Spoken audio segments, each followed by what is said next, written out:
Hi guys, welcome back to the channel, and if it is your first time here, then let's just tell you a little bit about us. We are a channel that's devoted to the amateur magician, people that just like magic as an interest, a hobby, a pastime, and as a bit of fun.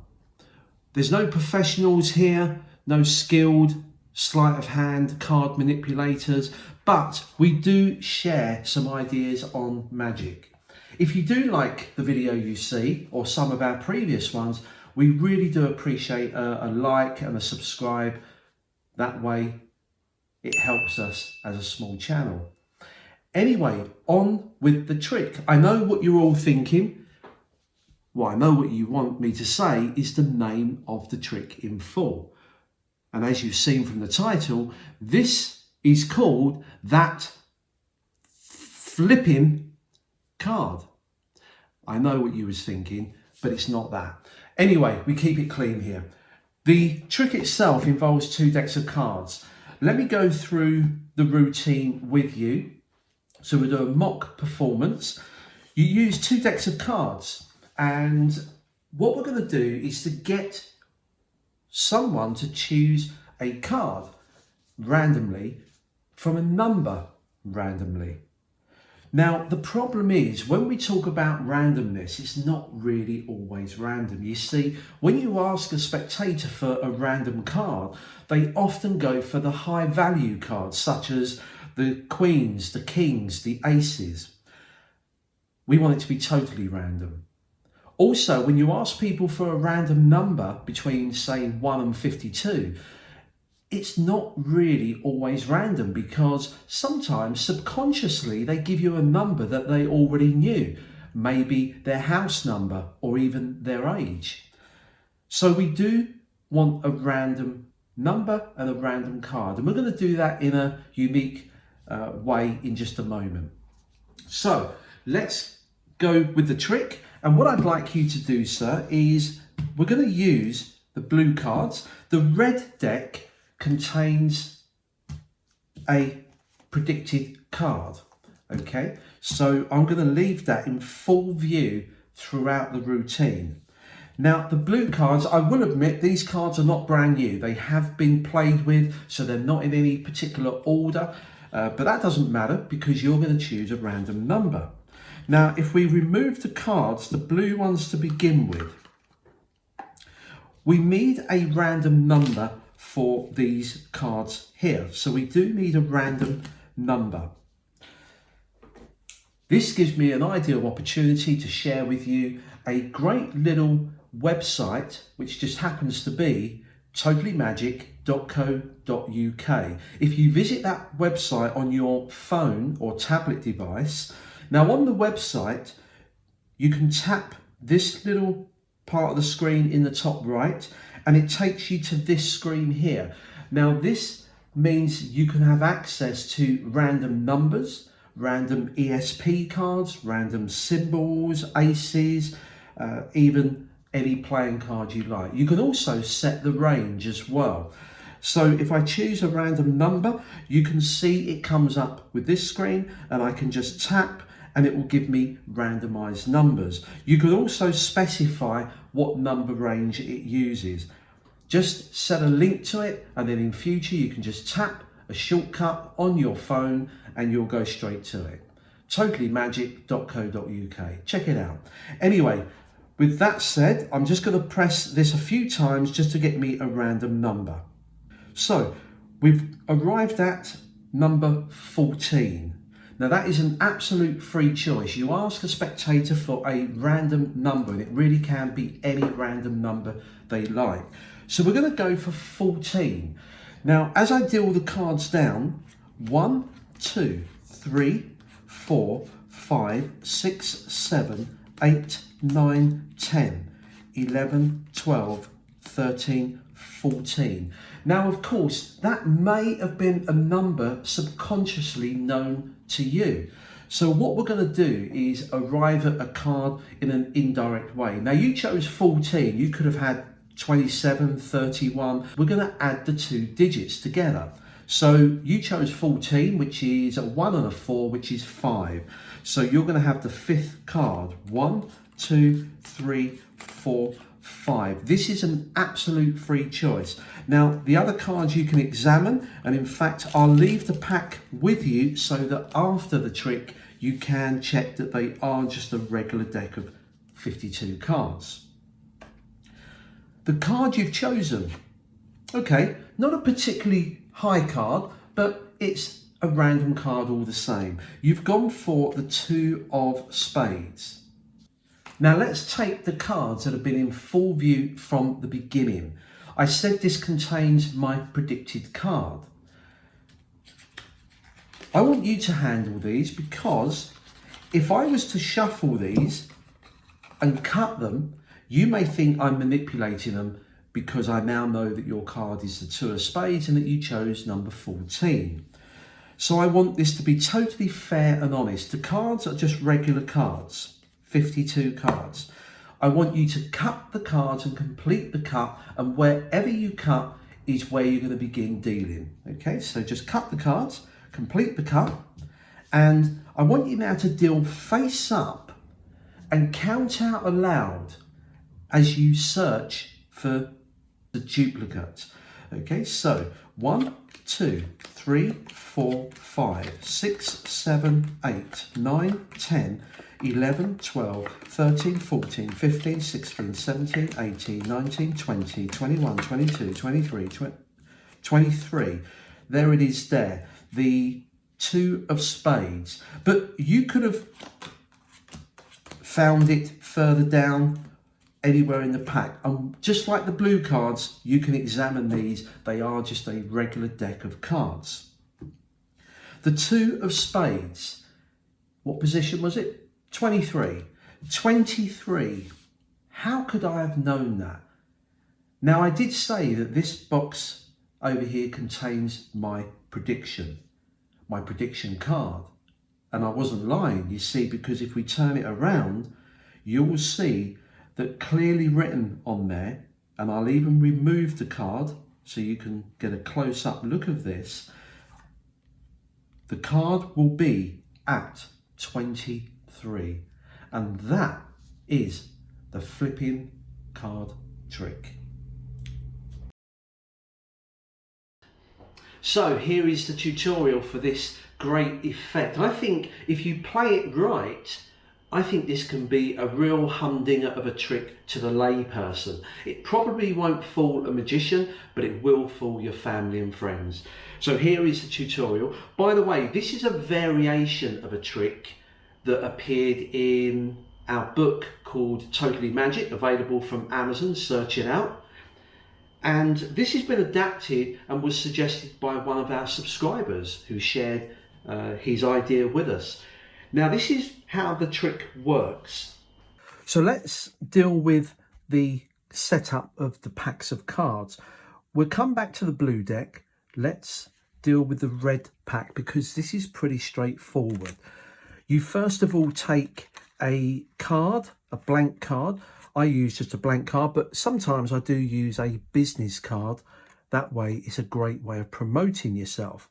So you could use a business card and you just write the card will be at, and then whatever position you want it to be. And I circle it to just highlight it. Now, I've chosen 23, but you might want to pick any number that's a little bit lower for the simple reason is the spectator has to deal that number of cards. And you know that sometimes spectators can take forever to deal out cards. So you might want to make it 15, 17, something like that. But I've got 23 there. I also found an old box of cards where I hadn't fully removed the cellophane wrapper that come on new decks. And that allows me just to slip this in, that cellophane, like that. That's going to be my revelation at the very end. Now, with this done, you could, if you haven't got the cellophane on, just put the card in the box. I leave it up to you how you do the revelation. But that's how I do it. The second part is setting up the pack. Because we've got 23 there, or whatever number you've chosen, you have to put a particular card in that position. Now, if I deal down 1, 2, 3, 4, 5, 6, 7, 8, 9, 10, 11, 12, 13, 14, 15, 16, 17, 18, 19, 20, 21, 22. The 23rd card is my false card.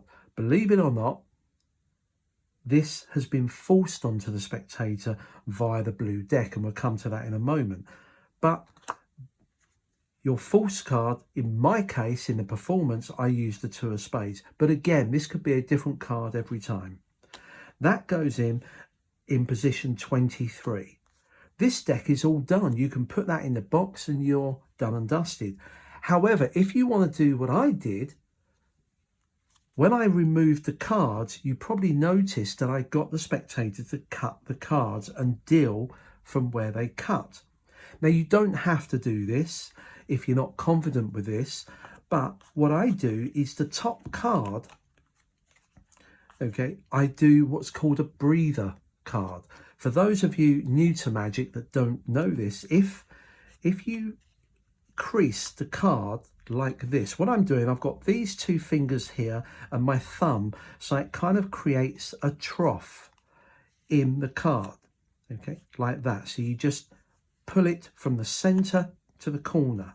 You do it the same on this corner, same on this corner, and same on this corner. I'm sure most of you have come across this before. Now, what that does is that if I cut about half the cards and drop them on top, watch what happens when I get someone to cut the cards. They've actually cut to that breather card. Now, another thing that I would do, and I did in the performance, is that I put a little pencil dot just in the middle of the card. Why do I do that? Well, because I just want to be certain that when somebody cuts the cards, and don't forget, you are encouraging them to do half the cards. You say, take half the cards and cut them. Now, again, he's cut to the breather card, and it really adds to the fact that they've cut the cards and they're going to start dealing from that point. If I don't see the pencil dot, then I know they haven't cut to the exact place. If they've cut too many or too little, I say, no, put them back, cut about half. And you encourage them to take about half and cut the pack on there. I have to be honest, probably out of every 100 times I get this cut done on other tricks, I've probably only had 1 or 2 occasions where they haven't cut to the breather card. Again, if you don't feel confident with this, then don't bother with this, just leave it as is. But what I'm going to do is cut about half the deck, put it on top of the breather, and I'm all done, and I return those to the box. So with the blue deck, here's the setup. First of all, you need a joker. You also need the card that matches the one that you've set in that position. In my case, it was a 2 of spades, so I take that. But as you can see, I've raided another pack of cards to get a duplicate, okay, 2 of spades. That's all you need. Because you're adding an extra card, this deck does require 52 cards. So what I would advise you to do is just to remove 1 card. To be honest, it doesn't really matter what you remove. Let me just say if I remove the 2 of clubs, but it doesn't really matter, okay? Spectators are not analysing 52 cards as you show them, trust me. So I'm going to get rid of this because you do need 52 cards in total. It won't work if you leave that card in. So I'm going to get rid of that. With the original 2 and my additional 2, that gives us 52 cards here. So where do these 2 go? Well, from the cards 10 and 19. So 1, 2, 3, 4, 5, 6, 7, 8, 9, 10. 11, 12, 13, 14, 15, 16, 17, 18, 19. So positions 10 and 19 go your false cards in the face down pack. You then turn the whole pack over and you count off 1, 2, 3, 4, 5, 6 cards and then put the joker there. Why are we doing this? Well, there may be an occasion where you need to transfer 6 cards from here to the bottom. That's it. Okay. The cards are now set up. So what I'm going to do, I'm going to just show you how this works and force the card if they choose a number greater than 30. If the spectator chooses a number 30 or under, you deal from the top of the pack face down. And just follow the routine that you saw earlier. I think the spectator chose, what did he choose? 14, which was obviously less than 30. So just proceed exactly as you saw on the performance. It's self-working. However, I left the cards on the table face up. You ask a spectator for a random number. Now, if that number happens to be above 30, doesn't matter whether it's 31, 32, 38, 47, doesn't matter. If it's above 30, then you keep the cards face up. However, you do need to transfer these 6 cards to the back. Now, don't make a big deal of it. You don't need to do any sleight of hand. If I was doing this and they said, let's say they pick a number, say 32. So let me just show you what I would do. I would just say, look, you're going to pick a card from, well, we don't want a joker, do we? From this random pack, all shuffled. You've given me, can you see that the way I did it was blatant and in the open? Nothing secret about it, no secret cuts or moves. I just transferred the cards underneath by using the joker as an excuse to deal it to one side and return them to the bottom. Don't make too much of an issue of something that doesn't need to. For example, don't feel you've got to do a slide. The spectator doesn't know what's coming next. You were just showing them the cards. Now we're all done. Now you can get the spectator to deal them or you can deal them. I do prefer to deal them because, as you know, spectators are notoriously slow at dealing. So I deal out 1, 2, 3, 4, 5, 6, 7, 8, 9, 10, 11, 12, 13, 14, 15, 16, 17, 18, 19, 20, 21, 22, 23, 24, 25, 26, 27, 28, 29, 30, 31, 32. Put the cards down. Now we go on about the fact that that could be a number subconsciously they chose. So let's get an indirect card using an indirect number. They chose 32, which is the 3 and the 2, which gives us 5. 1, 2, 3, 4, 5. It always will be their card. And the lovely thing about this is the fact everything's in the open. It's all face up. You've now forced that card. That's all you were doing with this. Now, without any sleight of hand at all, I think that looks really convincing. I know some of you are going to say, oh, but you got 2 cards the same in there. Trust me, people will not notice. They really won't. And the fact that I've removed the other black 2, it'll go unnoticed even more. I won't worry about it. So we've now forced that card on there. The rest of it is performance because you then remove these cards from the pack and you could ask someone, can you just cut those in half? They cut them. I can see the little pencil dot. They complete the cut. Now this is what makes this part strong, is because they're now going to look for the duplicate of this card. They cut them, so it's almost like they've started dealing in a position they chose. When they deal 1, 2, 3, 4, 5, 6, 7, 8, 9, 10, 11, 12, 13, 14, 15, 16, 17, 18, 19, 20, 21, 22, 23, and they then find that at 23. it's at position 23. All the cards can be examined. 23. The amazing thing is that that's exactly where I knew the card would be. This trick is a very simplistic trick. Don't get me wrong. I know some of you are going to say, oh, it's not very, complex or anything. Tricks don't have to be complex.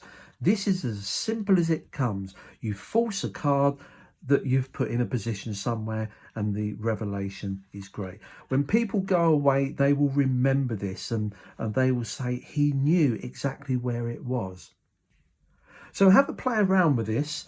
I'm sure you'll come up with other ways. Remember that the basis of this trick, keep it simple.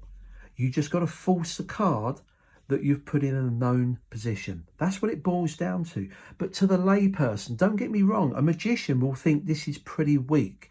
But trust me, try it on your friends and family. They will be knocked bandy by this. It really is a great effect. Enjoy it.